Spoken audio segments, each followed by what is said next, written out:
Ce samedi 7 novembre 2020, Thierno Alassane Sall procède à la présentation de son livre Le protocole de l'Élysée, confidence d'un ancien ministre sénégalais du pétrole à City Business. Une conférence de presse réservée exclusivement aux médias est prévue à 10h et la cérémonie de dédicace ouverte au public avec débat contradictoire à 16h. Cet événement sera transmis en direct sur la chaîne YouTube de Sunugal 24. samedi bi yemmoog juróom-ñaari fan ci weeru novembre Thierno Alassane Sall dana gaaral téereem bii di protocole de l'Élysée fële ci City Business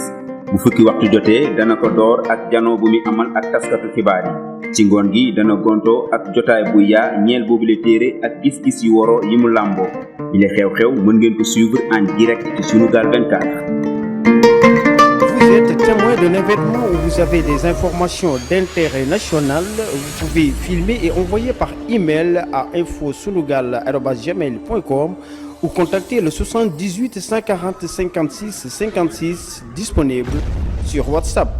moo xam da nga fekkee xew-xew moo xam da nga am information boo xam ne da nga bëgg ñëpp jot ci ni ngay def yomb na yónnee ñu ko sunu adresse mail bii di info-sunugal@gmail.com wala nga wooñu su numéro 78 140 56 56 mbaa nga yónnee ñu ko WhatsApp ci boobilee numéro boo ko defee àddina bi yëpp dinañ ci jot Sunugal 24 yéen nañ fi nekkal. seetaan Sunugal 24 nuyu nañ leen bu baax a baax ñëwaat fii nag fas yéene amal ki yéen li nga xamante ni moom la ñuy wax point de la rédaction di ay jotaay yoo xam ne si ni jotaay xeltu la jëm ci tolluwaayu réew mi moo xam politique la moo xam fait divers la ak lu mu ci mën ci doon dinañ fii teew man ak Moustapha ñu daal ci joxe suñu xalaat waaye te yéen mën ngeen joxe seen xalaat ci li nga xamante ni moom mooy commentaire yi Moustapha dama lay bàyyi nga daal di nuyoo ñu daal di jàll ci li nga xamante ni moom mooy waxtaan bi. waaw Cheikh Mahfouz maa ngi lay nuyu di nuyu képp koo xamante ne di nga faral di ànd ak ñun ci sunu jotaay ji ñuy amal bis bu yàlla sàkk mi le point de la rédaction. ci tey nag ñu daal di jël politique comme ni ñu koy defee saa su nekk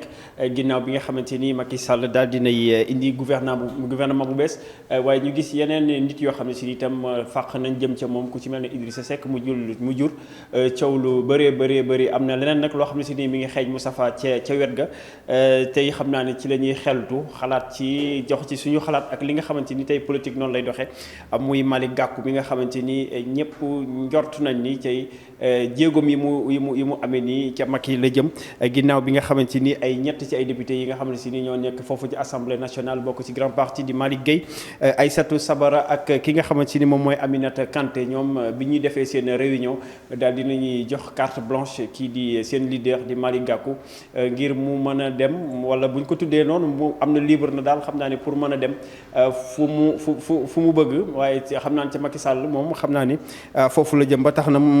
kii di Malick Gakou daal njort nañ ni dina dem fekki ji kii di président de la République Macky Sall ci coalition boobu de Benno Bokk Yaakaar ginnaaw bi nga xamante ni ki mujjee dem moo di Idrissa Seck bu parti Rewmi Moustapha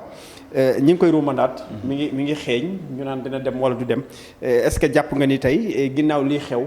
Malick Gakou tey dina dem fekk ji kii di président de la République Macky Sall ci coalition Benno Bokk Yaakaar. waaw bu doon kii tukkile dama ne takk na bagage yi ba noppi. bu doon kii tukkile dama naan takk na bagage yi ba noppi xëy na bés bu rafet rek lay xaar mu daal di at ban wata lay jël rek daal di dem fekk ji kii di président Macky Sall parce que bu fekkente ne bu dee dañuy suivre bi remaniement bi amee ba léegi ñu gis ne député bi di Malick Gueye dafa defoon benn sortie bi Idriss Seck demee ne wax na ñoom dafa démarqué wu daal ne ñoom daal ànduñu ci dem beeg kii wuñu ko quoi d'accorduñ ci saa si la Malick Gakou def communiqué publié ci page Facebook am def précision ne ñoom dañoo démarqué wu ci problème li mu wax moom la engagé wu.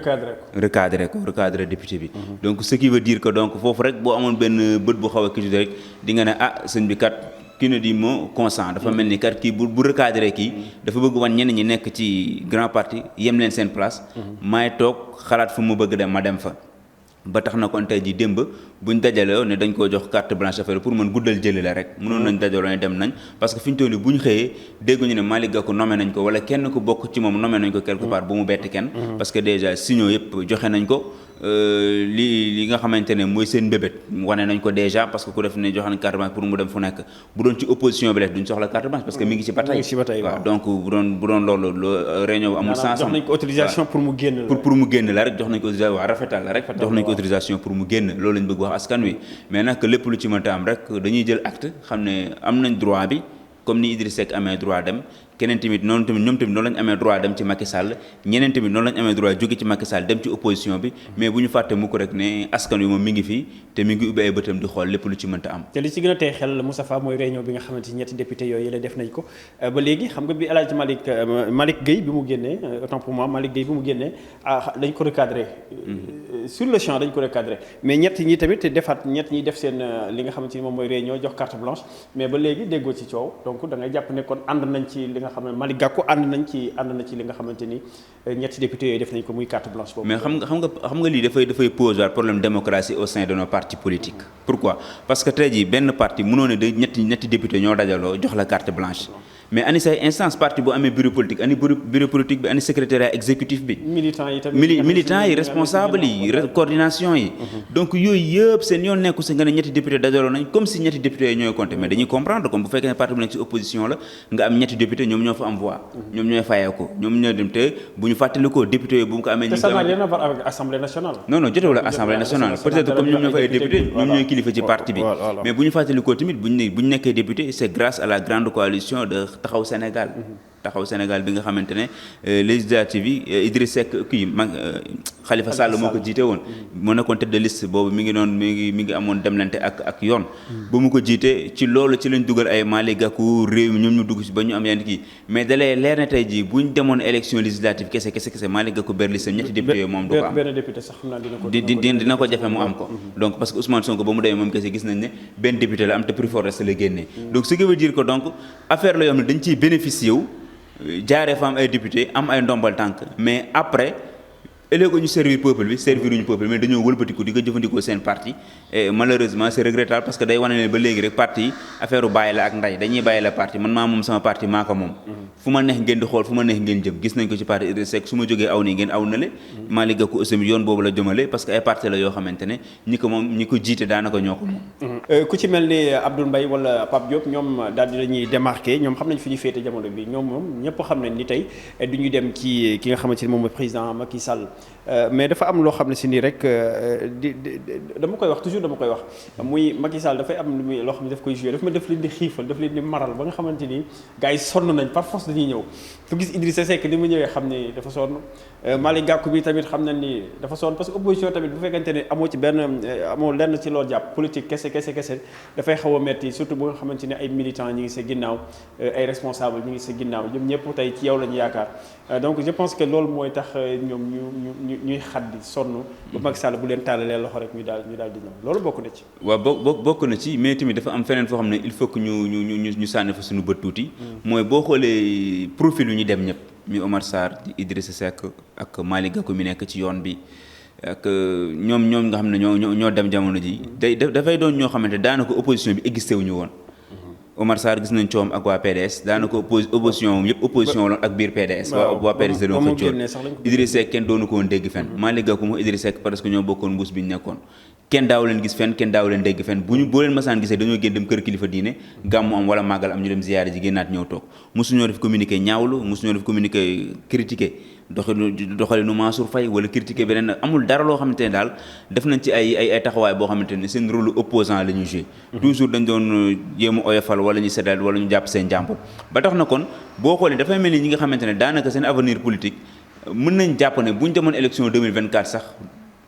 miracle dëgg moo tax ñu jël réew mi parce que moment boobu am na ay opposants xam ne jël nañ devant bi seen kanam bu dee PS dañ lay waxu bu dee autant pour moi bu dee PS waxu Karim Wade lañ wax bien vrai Karim Wade n'est pas là mais dafa am beneen opposant dafa positionné wu jël benn longueur d'avance bu bëri si ñoom mi Ousmane Sonko donc de telle sorte que ñoom tey jii même bu ñu nekkee si opposition bi gën a opposé wu waaye jiitu na leen ba pare li mu engagé si électorat présidentiel dëgg la kenn mënu koo dagg définitivement natt ko mais boo xoolee coalition bi ak coalition ñi li ñu ko ëppee kàngam yi demoon bokk ji fële yëpp teewul 5% lañ ko rawee da ngay xam ne kon kii tey jii buñ séddale woon affaire profil bu nekk dem nga ber Idrissa Seck demal ku nekk nga ber ku nekk dem mën nañoo waat ne moom moo leen di jiitu moo leen ëpp kii ñu ko votel donc ce qui veut dire que donc day doon ñoo xamante ne pour man seen avenir politique daanaka dafa desee amati dafa desee am ëllëg bu leer. il faut ñu dugg ci. il faut ñu ànd ak Macky pour mën a dugg. il faut ñu ànd ak Macky pour mën a espérer non parce que Macky perspective 2024 lay liggéey ak ñoom. bu ñu ànd ak Macky fi ñu toll nit ñi même ay Malick Gakou ay ñi bu ñu nekkul président ëllëg bu Idriss Seck bu ñu demee ba mu nekk candidat au APR ba nekk président Malick Gakou day dugg ci gouvernement bi mën a dem assemblée nationale wala mën na dem conseil économique social environnemental parce que danaan kaan maa ngi ñëw depuis 2021 Omar Sarr mën na ñëw wala parti am keneen ñëw donc ñoom actuellement si logique benn prospective la ñu nekk fi ñu toll nii ci kanam la ñuy xool léegi loolu nag ñuy calculer tey jii dañuy fàtte ne parfois politique du 1 plus 1 égale 2 parfois nga def 1 plus 1 fekk fa 15 wala 10 parce que du ay données yu exact voilà du données yu exact du science exact moo tax parfois souvent dañuy juum ci seen ay calcul di nga calculer dara dem ba 2023 wala nga calculer dara dem ba 2022 mu am beneen chance tey ji par exemple ma jox Covid bi kan moo ko sóoroon kenn sóoru ko woon kan moo sóoroon ne ko dina ñëw daal suñu kaw yàlla moo ñëw ak ay miracle am yàlla moo yor ay mbiram donc bu fekkee ne da nga tëju si nekk d'accord politique la ñuy def il faut ngay prévoir échéance yi def nii def na la mais c'est trop risqué mën nañ dem ba foofu imagine toi tey ji bu ñëwee foofu Macky Sall changé données yi ñoom fu ñu jëm ñoom ñu génnoo ñëpp dama ànd jeeg ñoom parce que fi ñu toll nii si kanam tuuti dañuy dee politiquement parce que doo mën dem ci opposition doo xamante foo jëm mi ngi noonu en tout cas tudd ko léegi mi Covid 19 daanaka ñoom ñaar ñëpp ci foofu la ñu tënku pour wax ni que loolu moom moo tax tey bu ñuy demee ci Macky Sall daanaka loolu moom moo tax ku ci mel Idrissa Seck loolu la teg Malick Gakou li mu bind daanaka ci ñoom seen ñetti député yooyu seen réunion bi d'après li ñu wax loolu la dañu nekk ci crise économique nangam il faut ñu boole xam nga force vive yi ñu boole leen nekk benn pour mën a relever li nga xamante ni moom mooy yëkkati lii di économie bi mais suñu économie dafa yàgg am problème Moustapha ñun dañu yàgg am problème économie yàgg am ay problèmes yoo xam ne si di daanaka même bu dul pandémie bi sax dafa nekkoon c'est-à-dire pandémie bi dafa ñëw gën ko wane mais amoon na fi lu tax defuñu ko woon bi nga xamante ni pandémie ne ñu ne ñun kat tey intérêt réew mi la ñuy xool dañuy liggéey réew mi ndax économie bi jóg lii mais je pense que lii dañuy prétexte rek juste ci Covid bi pour mën a am porte pour dugg ci li nga xamante ni moom mooy gouvernement Macky Sall. Mafus ku jaaxaan di tuur ndox sa kaw lay tuuruwaat bu ñu nax kenn fii kenn ëpp fi kenn xel bu xam nga tey ji dafa am yoo xam ne tamit xel mën na koo nangu am yoo xam ne xel mënu koo nangu Covid dugg na fi Macky Sall recevoir ñëpp loolu kay kay ba nga génnee kay mënoo nga ne bu doon yéene boobu moo tax a jóg rek Macky Sall ba mu waxtaan ak ñoom lay waxtaan ñoom gouvernement d'ouverture ne lii dugg na fi kat nañ leen def gouvernement boo xam ne nañ yéen ñëpp nag woo leen ñu dugg si gouvernement d'union kenn du leen mere bu defoon gouvernement d'union kenn du leen mere jamono jooju parce que dañuy jàpp ne peut-être profité na ci calcul politique am na mais dinañ ko nangul parce que nañ ne situation moo ko laaj mais mënoo bàyyi loolu am nga toog jàpp sa njàmbur ba loolu weesu et puis avant loolu sax nga toog nga ne depuis 15 mois ngi ni yéen a ngi waxtaan après nga bëgg a jaay affaire bi indi ko pour man c'est contradictoire mënoo ne depuis 15 mois yéen a ngi waxtaan ba pare nga ne Covid bi ak crise bi ñu toll laal na États-Unis laal na dëkk bu nekk moo tax tey jii ma ñëw jox ko loxo pour ñu ñaan ñu liggéey je pense que loolu wax jooju ay caaxaan la autre chose bu fekkente ne dañoo ñëw ne dañoo bëgg liggéey si dëkk bi mais pourquoi pas indiwaatal poste premier ministre mu jox ko mu nekk premier ministre wala mu yóbbu ko ci poste yoo xam ne ministre des finances boo xam ne c'est stratégique mais mu yóbbu conseil économique social nga xam ne instance consultative la mais dañ lay laaj sa xalaat nga jox xalaat amul benn solo moom ñàkk na ne moom reconnaître na ne amul solo ba ne bu fa la woon du ko fiy jëlee waaye léegi loolu ku koy liggéeyal kay même bu fekkoon ne daf koy Macky Sall daf ko indi ci cabinet daf ko directeur de cabinet président Macky Sall kay foofu dinañ comprendre waaw ñu ne daf koy xel wala jege na ko waaw am na bi mais koo xamante ne yow président ñi xool ñu fa yóbbuwoon yëpp Mimi Touré Aminata Tall lañ fa tegoon yan influence lañu amoon daanaka ci doxalinu dëkk bi. ñi nga xam ne ñoo si bokk sax kenn xamul leen. ñi nga xam ne kenn xamul leen membre yi mi ngi noonu dégg rek ñu ne la kii kat ci la bokk kii ci membre la këfale la bokk moo conseil des collectivités territoriales ñoo yem ay chambre lañ yoo xam ne pour man seen njariñ sax amu fi njariñ milliards yooyu ñu fay dugal mënuñ ko dugal feneen mu amal solo réew mi pas ay chambre yoo xam ne pour caser une clientèle politique la te loolu je pense que war nañ koo mën a dépasser parce que bu fekkente ne moom crise bi moo ko taxoon a jóg je pense que lay la boo xamante ne moom kenn mënu koo gobee en tout cas ëpp na waar su ma ko mënee tuddi noonu waaye tamit Idi ñëwum ci Macky Sall si Benno Bokk Yaakaar ci coalition boo xam ne si nii coalition bu mag la tey lan la mën a yokk foofu wala lan la mën a indi foofu tey ci li nga xamante ni moom mooy coalition boobu di coalition Benno Bokk Yaakaar. non ëllëgu Benno Bokk Yaakaar kay la ñuy wax fi ñu toll nii ëllëgu Benno Bokk Yaakaar la ñuy xoolaat bu baax a baax. waaw parce que xam nga bu fekkente ne parti bi dafa ñëw parti socialiste la réew mi bokkoon ci génnaat léegi duggaat na am na parti yoo xam ne boo xoolee gouvernement bi ni ñu ko tëggaatee nii niñ leen cëree d'accord parti socialiste cër nañ ko AFP mi ngi wéy di nekk fële ba tey mais bu Idriss Seck ñëw tamit il faut que ñu xoolaat tamit carte yi dañuy redistribuer affaire yi Omar Sarr dugg si waat na tamit ndax dañuy intégrer Benno Bokk Yaakaar wala ndax dañuy tegaat beneen coalition boo xam ne day am na nu ñu ko tuddee parce que je pense que Benno Bokk Yaakaar tamit def na temps ba pare coalition présidentielle war nañoo mën a tëggaat beneen mbir moo xamante ne Idriss Seck dafay wane waa bokk na ci ñu def ay instance voilà ñu distribuer waat affaire yi ki nekk ki dirige communication bi ñu xam ne kii la kii mooy coordonné kii mooy def lii comme ñoom dugg nañ je pense que dañ xalaat ci benn structure boo xamante ne dina dugal sax mouvement yi nga xam ne ñu ngi ci wet gi actuellement te bokkuñu woon Benno Bokk Yaakaar ak parti politique yi nga xam ne bokkuñu Benno Bokk Yaakaar te bëgg nañ cee bokk te xam naa foofu lañ jëm il faut ñu jéem a gën a élargir tamit yaatal comme opposition bi tamit actuellement ñi ngi boole seen ay doole parce que gis nañ Khalifa Sall ànd ak LD Debout Ousmane Sonko fan yëpp ñi ñaa ngi rallier jëm ci moom donc moment des alliances nit ñaa ngi dafay alliance nit ñaa ngi booloo dem te ñoom tamit forcément ils sont obligés ñu organiser waat su fekkee ne dañuy maintenir turu Benno Bokk Yaakaar ba tey su fekkee tamit dañuy soppi beneen tour xool nu ñuy def dinañ ko def parce qu'ils sont obligés ñu def ko pour mën a adapté wu par rapport ak situation politique bi fu mu toll. en tout cas xam naa ni dina laajtaat beneen liggéey parce que ñaar ñi nga xamante ni dolliku nañ ci coalition boobu muy Omar Sarr ak Idrissa Seck dinañ changer données yi foofu noonu bu baax a baax te am na keneen koo xam ne si nii comme ni nga ko waxee rek defar na ay bagages am ba pare fi mu ne nii moom mi ngi ci yoon wi dafa eggagul rek. te bu eggee incha allah dinañ ci xam naa fan yi du yàgg nekk dinañ ci am lu leer a leer que ci demuk kii di leader bu grand parti di Malick Gakou mais xam nga dafay rafet dafay neex tamit wala dafay am solo ñuy fàttali ñoom ñaar seen i jaar-jaar bi nga xamante ni nekkoon nañ ci Macky Sall ñoom ñaar yëpp ñu démissionné woon même Idrissa Seck dafa démissionné woon Malick Gakou tamit nekkoon na fi ministre démissionné donc après nga bëgg a ñëwaat bañ benn affaire mu yàgg nga bëgg a ñëwaat tamit loolu manque de respect la tamit envers ñi nga xamante ni ñoom ñoo nekk ci seen ginnaaw wala ñun askan bi.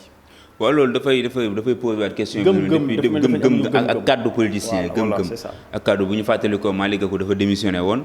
bi mu démissionné ñëpp jàpp ne ba mu loolu moo war a sax mu dem ñëpp respecté ko ba mu dem teg parteem ñëpp jox ko vraiment mu am position bu mu jël ñëpp gis ne mi ngi def parti bi ñii di adhéré mu doon parti bu dund vraiment ñëpp amoon espoir ci parti boobu mais après dafay avancé di avancé mu mel ni parti dafay dem di essoufflé di gën a néew dool di dem parce que bu fekkente ne fi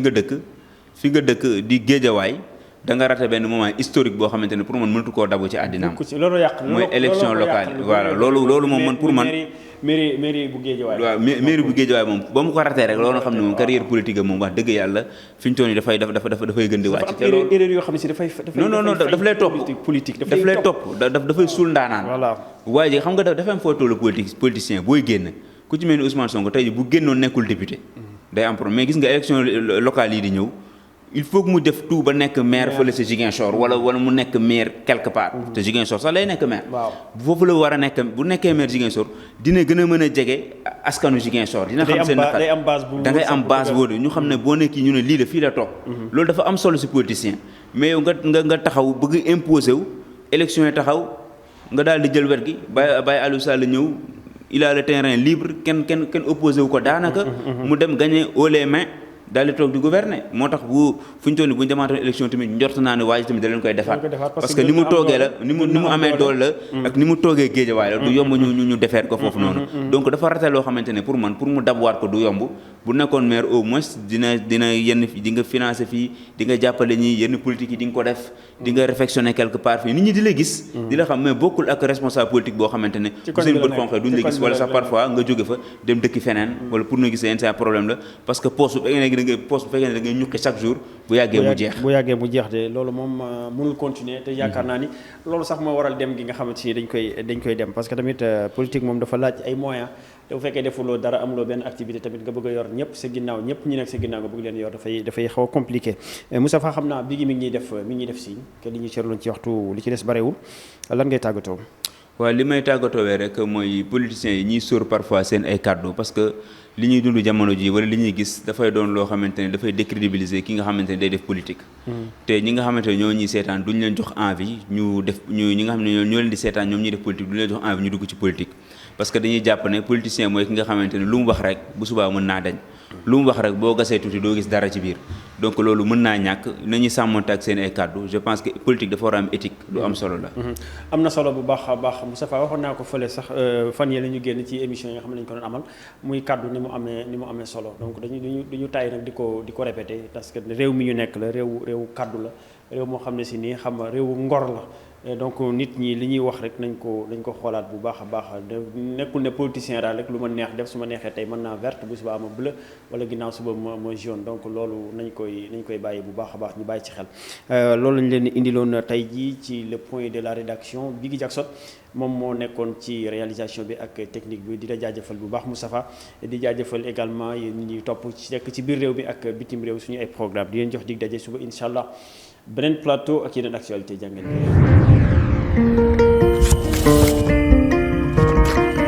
Ce samedi 7 novembre 2020, Thierno Alassane Sall procède à la présentation de son livre Le protocole de l'Élysée, confidence d'un ancien ministre sénégalais du pétrole à City Business. Une conférence de presse réservée exclusivement aux médias est prévue à 10h et la cérémonie de dédicace ouverte au public avec débat contradictoire à 16h. Cet événement sera transmis en direct sur la chaîne YouTube de Sunugal 24.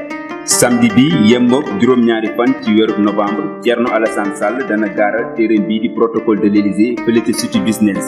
bu fukki waxtu jotee dana ko door ak janoo bu muy amal ak taskatu xibaar yi ci ngoon gi dana gontoo ak jotaay bu yaa ñeel boobule téere ak gis-gis yu woro yi mu làmboo bile xew-xew mën ngeen ko suivre en direct ci Sunugal 24.